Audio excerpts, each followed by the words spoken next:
Hey y'all, we're Alec and Cindy and we're sharing the journey.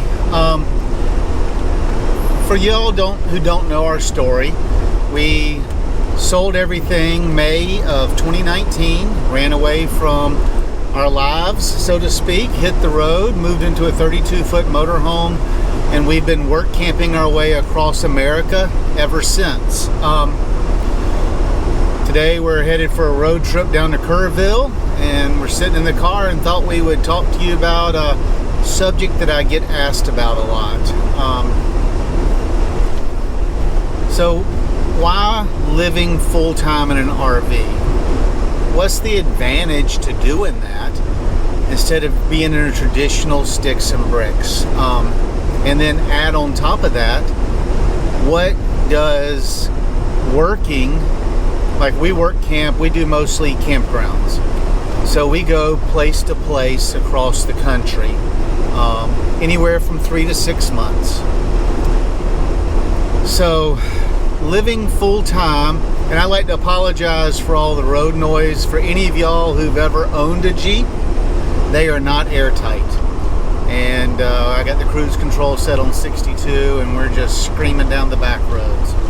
But full-time RV living and work camping offers you a sense of freedom because the combination together allows individuals or couples like us to break free from our traditional constraints. Now, what does that mean?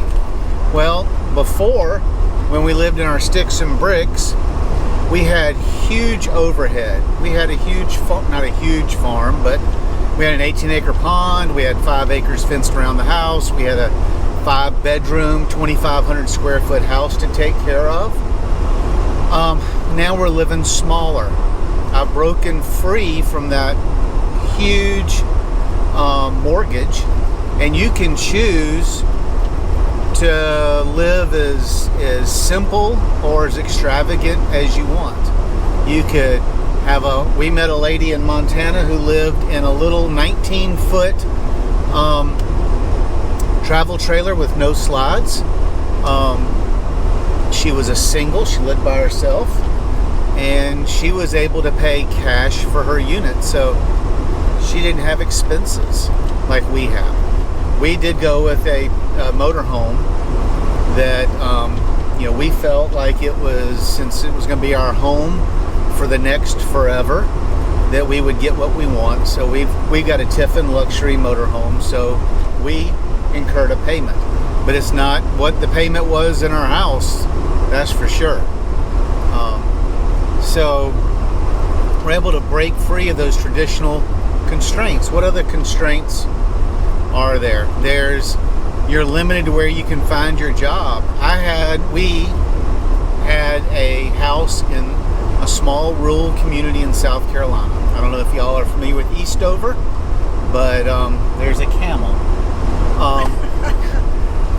But in Eastover, we had like 600 mailboxes, small town. There were no jobs to speak of except for the paper plant in Eastover.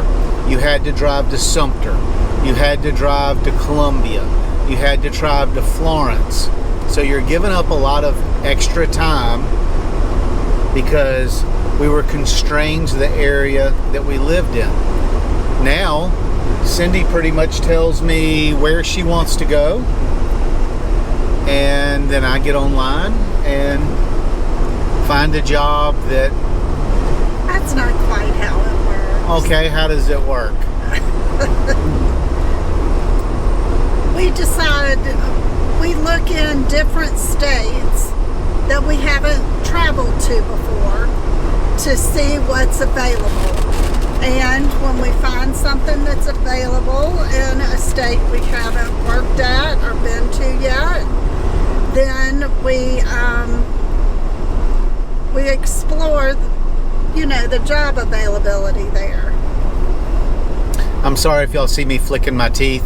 We just had Whataburger. It was delicious, but I got some onion or something in my tooth. So that, is a way, that's one of the advantages to living on the road. There's no fixed location tying us down.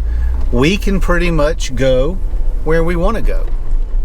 We've got our next 2 jobs lined up. We're going to Montana to work at Yellowstone KOA this summer, not winter, this summer, where Cindy's going to be the store manager.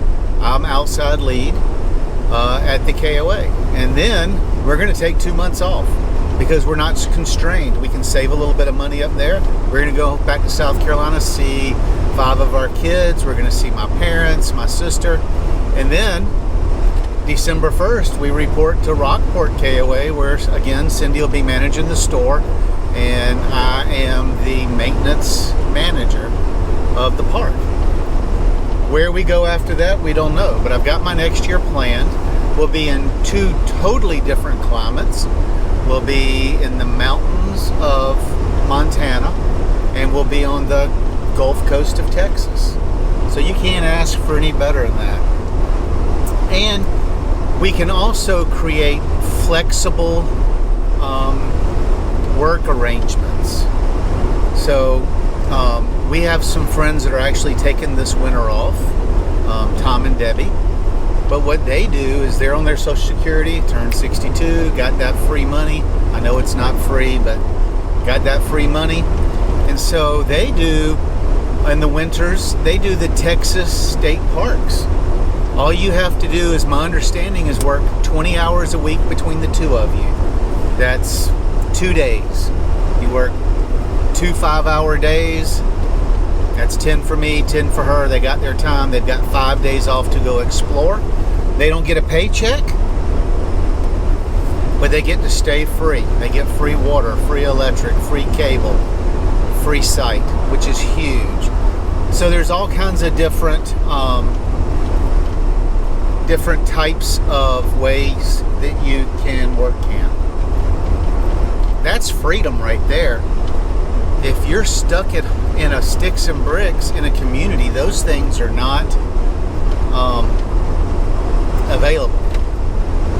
Now the big one for me, and I think for Cindy, is exploring new places. I'll let Cindy talk about that because that's her favorite thing to do. Yeah, but I've made him promise me that when we first started, when we would leave one job to go to the next job, Alec has a tendency to act like he's on vacation and we've got to hurry up and get there. Now coming down out of month. And then we'll have fun once we get there. But we're going directly there. We are not going to pass go. We are not going to collect $200. We are going straight to our destination. Make that sound like a bad thing. And so he is slowly breaking into, oh, well, we're passing by this monument. Oh, let's take a few minutes and go see what that's about. All right, what happened on the way down here when we left Montana? Like I said, you're slowly getting into it. She asked me one time, and I made 2 stops. One ask, 2 places. I'd say I'm crushing it. Now, the next part is what I personally have the hardest problem, because when I was living in sticks and bricks, I worked 24/7 because we had 6 kids. My mother-in-law lived with us, 1 income. So I have a hard time embracing this part of the lifestyle, which exemplifies, is that the word? Priority of experiences over possessions. Meaning the going to the Grand Canyon is more important than the $12 an hour we're making while we're in the region. Cindy has no problem with this. No. She's all about the experience. She's also about going to local jewelry stores and trying to find jewelry that represents the area, and those cost a lot of money.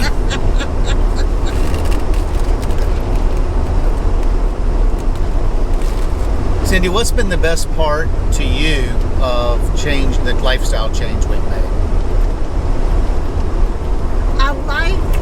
I didn't think I would like the downsizing and the more just simplistic living, because we all tend to like our things.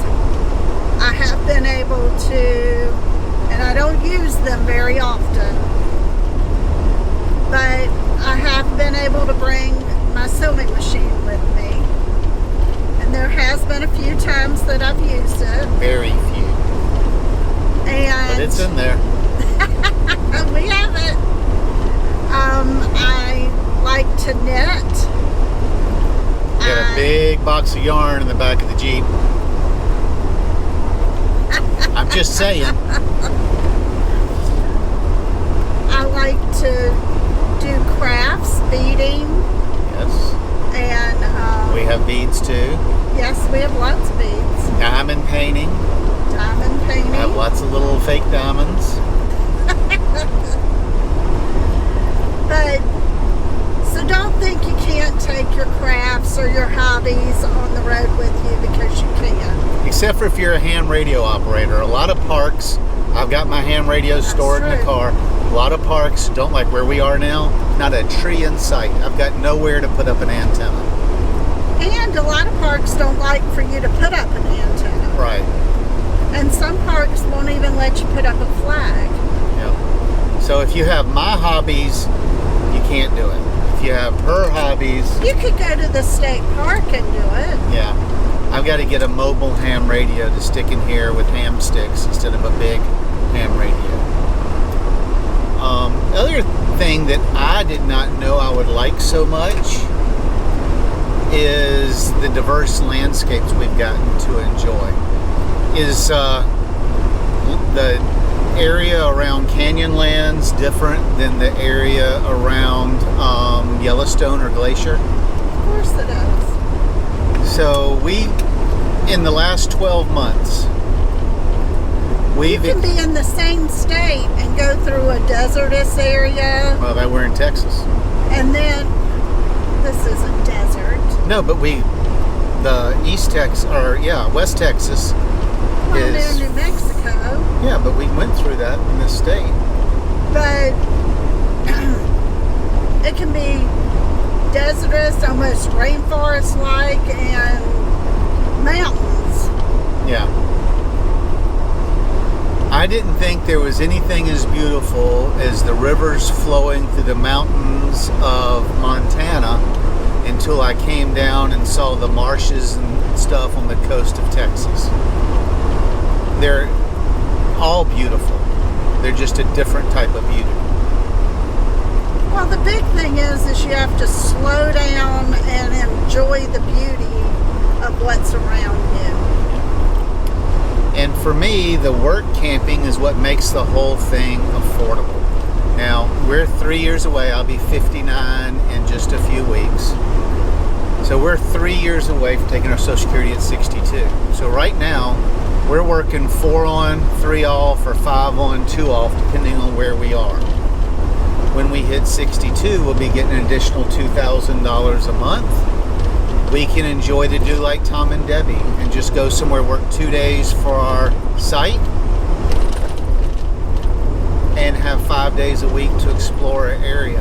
But with this lifestyle, especially with the work camping where you're somewhere for 3 to 6 months, you get to really dig in deep into an area. When we first started, we went really fast, didn't we? Yeah, we were moving every 2 weeks, and we were pretty much working the whole time. So we would just glance or glaze over an area, do the 1 or 2 things that come up as the top 2 things to do in wherever, Springfield, Missouri. We do those 2 things on a Saturday when all the tourists are there. But now we like to take like a Tuesday, Wednesday off when the tourists aren't busy in the area. And we work on the weekends and we have the area to ourselves. So anyway, that's just our 2 cents on how this lifestyle of work camping and Full-Time RV Life offers you the freedom and diversity to change your life while still creating a wonderful experience, right? Well, that's our little talk for the day. Y'all be safe out there and happy camping.